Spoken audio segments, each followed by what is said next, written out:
გარემოს ეროვნული სააგენტოს მეტეოროლოგიის დეპარტამენტის ამინდის გრძელვადიანი განყოფილების უფროსი სპეციალისტი ამბობს, რომ შიდა ქართლის რეგიონში 17, 18 და 19 დეკემბერს ძლიერი თოვაა მოსალოდნელი.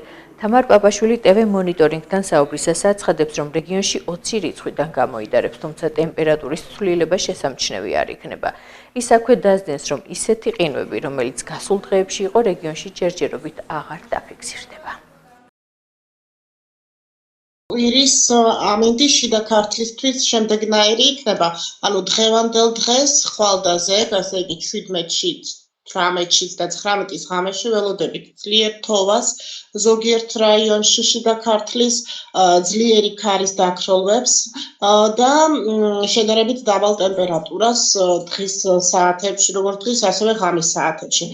და უკვე 20-დან გამოიდარებს, თუმცა ტემპერატურა დიდად არ მოიმატებს, დღის და ღამის ტემპერატურა კვლავ დაიკლებს. ანუ თქვენ ალბათ გაქვთ ინფორმაცია ეს რამოდენიმე ღამე შიდა ქართლის ტერიტორიაზე ძალიან დაბალი ტემპერატურები დაფიქსირდა, -14, -12 გრადუსის ფარგლებში იყო ღამით.